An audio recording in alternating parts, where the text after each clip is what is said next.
ভাষায় জানিয়ে দেয়া হয়, হরমুজ প্রণালীর একমাত্র বৈধ অভিভাবক হচ্ছে ইরান। এই জলভাগের প্রতিটি ফোঁটা পানির ওপর তেহরানের একক নিয়ন্ত্রণ থাকবে। যুক্তরাষ্ট্রের নির্দেশনায় বা তাদের প্ররোচনায় যদি আর কোনো জাহাজ এই অঞ্চলে প্রবেশের দুঃসাহস দেখায়, তবে তাদের পরিণতিও এই ডুবন্ত জাহাজের মতোই ভয়াবহ হবে। কোনো ছাড় দেওয়া হবে না। সরাসরি মিসাইল এবং ড্রোনের লক্ষ্যবস্তুতে পরিণত হবে অনুমোদিত যে কোনো জলযান।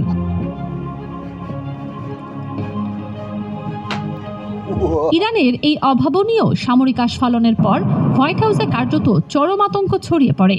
পরিস্থিতি নিয়ন্ত্রণের বাইরে চলে যাচ্ছে দেখে যুক্তরাষ্ট্রের প্রেসিডেন্ট সরাসরি বিবৃতি দিয়ে ইরানের সাথে সব ধরনের চুক্তি বাতিলের ঘোষণা দেন। হোয়াইট হাউস থেকে টেকনিক্যালি একটি নতুন যুদ্ধাবস্থা এবং সম্পূর্ণ নৌ অবরোধের ঘোষণা দেওয়া হয়। সেন্ট্রাল কমান্ড বা সেন্টকম অত্যন্ত তড়িঘড়ি করে ঘোষণা দেয়, ইরানের সকল সমুদ্র বন্দরের ওপর কঠোর অবরোধ আরোপ করা হয়েছে।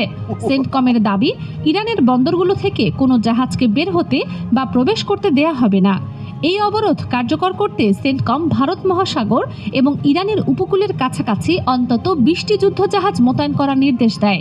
একই সাথে তাদের সামরিক স্যাটেলাইটগুলো 24 ঘন্টা নজরদারি শুরু করে। কিন্তু যুক্তরাষ্ট্রের এই হুঙ্কারের আড়ালে লুকিয়ে থাকা চরম অসহায়ত্বটি মুহূর্তের মধ্যেই উন্মোচিত হয়ে যায়। যুক্তরাষ্ট্রের এই অবরোধ সম্পূর্ণ একটি ফাঁকা বুলিতে পরিণত হয়েছে চীনের উপস্থিতির কারণে। ইরানের বন্দরগুলোতে সবচেয়ে বেশি পণ্য খালাস এবং পরিবহন করে চীনের বিশালাকার বাণিজ্যিক জাহাজগুলো।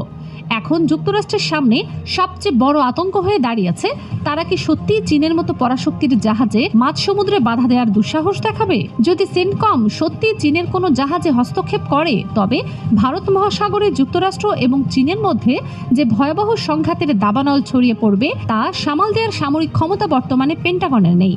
ইতিহাস সাক্ষ্য দেয়, অতীতেও যুক্তরাষ্ট্র বহুবার ইরানের বন্দরগুলোর বিরুদ্ধে এমন নৌ অবরোধ ঘোষণার নাটক করেছে, কিন্তু চীনের জাহাজগুলো সবসময় যুক্তরাষ্ট্রের নিষেধাজ্ঞাকে সম্পূর্ণ বৃদ্ধাঙ্গুলি দেখিয়ে ইরানি বন্দরে প্রবেশ করেছে এবং জ্বালানি তেল নিয়ে নির্বিঘ্নে ফিরে গেছে। এমনকি ইরানের নিজস্ব তেলবাহী জাহাজগুলো যুক্তরাষ্ট্রের নৌবাহিনীর নাকের ডগা দিয়ে হরমুজ প্রণালী অতিক্রম করেছে। তখন যুক্তরাষ্ট্রের নৌবাহিনী বা বিমান বাহিনীর কেউই তাদের আটকাতে পারেনি।